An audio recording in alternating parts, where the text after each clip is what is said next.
que aumenta a salivação das gestantes do primeiro trimestre?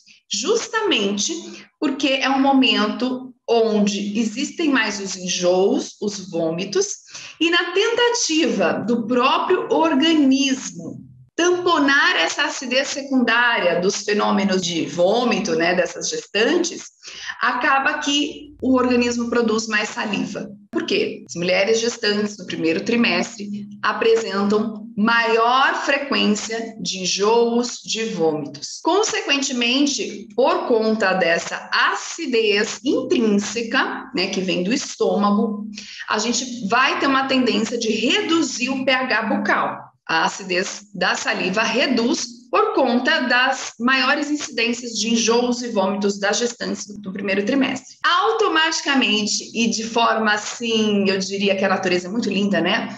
O que o organismo faz na situação do enjoo e do possível vômito? Ele automaticamente aumenta a produção salivar. Por quê? Aumentando o volume de saliva nesse primeiro trimestre, ele protege, ele ajuda essa saliva a promover a capacidade de tampão e reduzir todos os problemas que essa acidez dos enjoos e dos vômitos poderiam provocar na cavidade oral. Não é incrível, gente? Isso justificou, então, por que na pesquisa as mulheres no primeiro trimestre de gestação apresentavam mais saliva. É o intuito do próprio organismo se proteger contra a possível acidez decorrente desses enjoos e vômitos. Legal? O pH nas mulheres gestantes teve uma média de 6,34 o valor, e nas mulheres não gestantes o pH teve uma média de 7, que é o mais encontrado geralmente, né? Um pH de 7 é o neutro, é o que a gente espera. Toda boca, todo paciente que tem uma salivação adequada em volume, a gente pensa que aquela saliva está fazendo o teu papel em relação às tuas funções. E dentre os papéis das funções ali salivares, a gente tem a capacidade de tampão. Proteção, capacidade de tampão, lubrificação, formação do bolo alimentar, a digestão através da amilase. Então, tudo isso, de fato, só acontece com a ação de uma saliva em boa qualidade e quantidade. Por isso, a gente preconiza, no método HP, uma avaliação da saliva em repouso com todos os pacientes, que é a forma que o nosso paciente fica na maior parte do dia. Então, se a gente devolve uma proteção natural para o nosso paciente, automaticamente esse paciente está com menor predisposição a doenças que você trata. E você pode escolher continuar tratando doenças ou, além de tratar, oferecer para o teu paciente algo a mais, algo que nenhum dentista não costuma oferecer. E você vai estar fazendo um over-delivery, ou seja, na cabeça do paciente vai pensar na mesma hora que você começa a falar sobre celometria. Poxa, mas eu não sabia que isso existia, ninguém nunca me falou isso. E começa a encaixar na cabeça do paciente qual é o teu propósito ali com ele e por que ele tem que fechar um tratamento com você.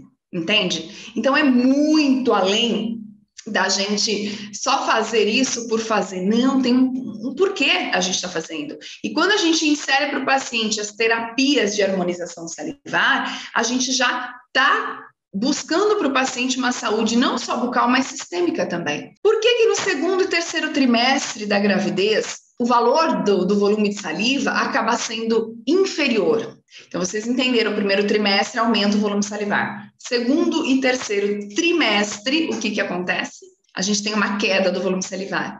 Isso pode estar associado à retenção hídrica que ocorre durante esses períodos gestacionais. Então, a mulher retém mais líquido, automaticamente ela desidrata e ela tem um menor fluxo salivar. E olha como é tão inteligente. Naquele primeiro trimestre, o organismo aumentou a produção salivar por autoproteção dessa acidez.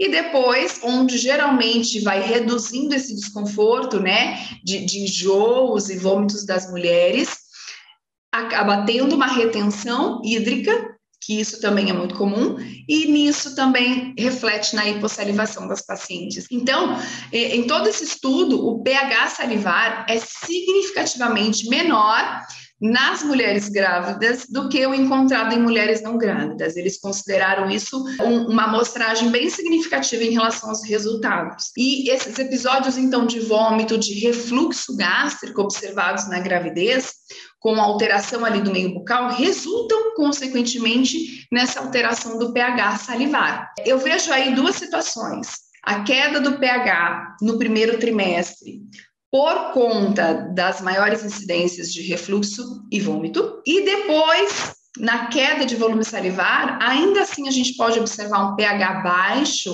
no segundo e terceiro trimestre por conta da redução do volume. Também a gente não tem essa capacidade de tampão acontecendo de forma rápida e efetiva muitas vezes. Então, é muito importante quando a gente pensa na gestante, em como devolver e manter a homeostase oral. Primeiro, se ela está pensando em engravidar, a gente precisa levar para essa paciente a prevenção, deixá-la num nível de saúde e não numa situação de gengivite, de periodontite, que isso vai exacerbar quando ela estiver grávida. Então, isso a gente já tem que trazer como prevenção para mulheres que estão pensando em ter filhos. Cuide da sua saúde bucal antes mesmo de engravidar, porque depois as coisas tendem a piorar se você já estiver em estado de doença, e não é isso que a gente quer. Então, a homeostase oral ela é muito importante. Isso vai depender, sim, do retorno periódico dessa paciente ao dentista, previamente a engravidar, né? E depois, quando estiver grávida, ela deve estar fazendo também retornos, uma higienização correta e completa da cavidade oral.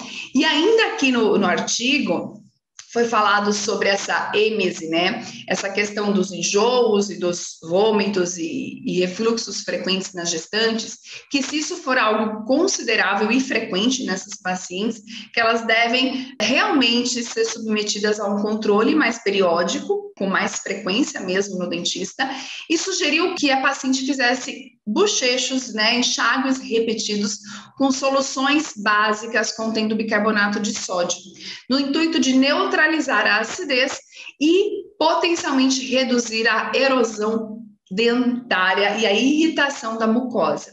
Então, foi uma sugestão lá no final desse artigo, é um artigo de 2021, não é muito antigo, mas eu penso que essa situação são em casos extremos, porque também não tem um sabor muito agradável, né, o bicarbonato de sódio, e pensando por esse lado, a gente pode até ter uma piora nos sintomas da paciente. Mas é uma saída em casos extremos, quando essa frequência de êmeses gestacionais acaba sendo realmente frequente. Por isso, alertem as pacientes mulheres que desejam engravidar sobre a prevenção antes mesmo de começar essa gestação, para ela estar com a saúde bucal controlada, para que depois, durante a gestação, os fatores inflamatórios não se exacerbem por conta dessas alterações.